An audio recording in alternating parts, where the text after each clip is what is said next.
जिस दिन से मैंने तुम्हें छोड़ा है उस दिन से मैं पछतावे की आग में जल रहा हूँ। मैं आपका इस घर का मुलाजिम नहीं हूँ जो आप मुझसे इस तरह से बात कर रही हैं। कौन वो तुम्हारे साथ खुश नहीं है? तुम क्यों जबरदस्ती कर रहे हो यार? क्यों ये बातें करके मजीद मेरी नजरों से गिरना चाहते हो तुम?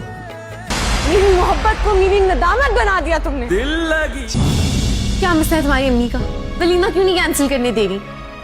तुमने भी तो अपना लेवल गिरा दिया ना, कौन से शादी कर। नाज़रीन, आप देखेंगे कि उनको अब आयला से नफ़रत हो जाएगी, क्योंकि जब वो देखेगा शामी और आयला को इकट्ठे तो उस वक्त उसे नफ़रत हो जाएगी आयला से, और वो समझ जाएगा कि आयला उसे पसंद क्यों नहीं करती, क्योंकि अभी भी वो शामी को ही पसंद करती है, जबकि अब शामी के साथ उसका कोई ताल्लुक़ नहीं है। इधर आप देखेंगे कि जब आयला शामी के साथ मिल रही होती है तो वहाँ पर ओन देख लेता है और ओन को बहुत ही गुस्सा आ जाता है, और वहाँ पर रमला भी खड़ी होती है, ये सब कुछ देख रही होती है। इधर आप देखेंगे कि रमला अंदर आती है और ओन को कहती है कि तुम कितने बगैरत हो गए हो, क्योंकि तुम्हारी बीवी अपने साबका शोहर से मिल रही है और तुम्हें कोई असर ही नहीं है। आगे से ओन बिल्कुल ही कुछ नहीं कहता, खामोश रहता और वहाँ से चला जाएगा। इधर आप देखेंगे कि जब आयला अंदर कमरे में वापस आएगी और ओन भी आएगा तो उसे कहेगा कि आयला, एक बात याद रखना कि मुझे बिल्कुल भी अच्छा नहीं लगता तुम्हारा शामी के साथ मिलना, क्योंकि तुम ही तो कहती थी कि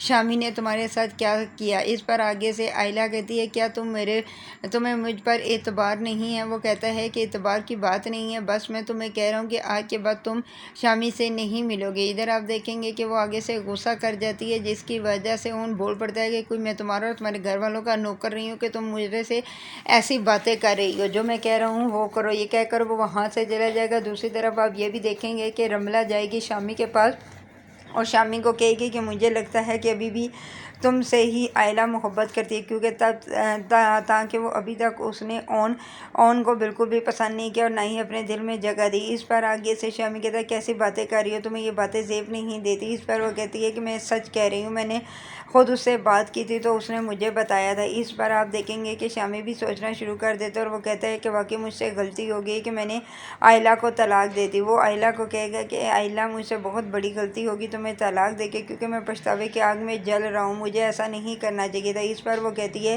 कि तुम्हारे जैसे ही तो लड़के होते हैं जो दूसरी लड़कियों की ज़िंदगी तबाह करते हैं। इस पर वो कहता है कि तुम्हारा इतना म्यार गिर गया था कि तुमने उन जैसे लड़के से शादी कर ली। वो कहती है कि मुझ जैसी लड़कियाँ जिनके जायज़ निकाह को भी जायज़ नाजायज़ कहा जाए तो उनके साथ ऐसा ही होता है, उन्हें उन जैसे ही लड़के मिलते हैं शादी के लिए। इस पर वो कहता है कि नहीं, तुम ऐसी बातें तो नहीं करो। इस पर वो कहती है कि यहाँ से दफ़ा हो जाओ, क्योंकि तुम्हारी वजह से मेरी ज़िंदगी तबाह हुई है, अब तुम मुझे कह रहे हो कि मैं ऐसी बातें ना करूँ। इधर आप देखेंगे कि रमला तो बहुत ही खुश है, क्योंकि रमला तो यही चाहती है कि ओन उसे तलाक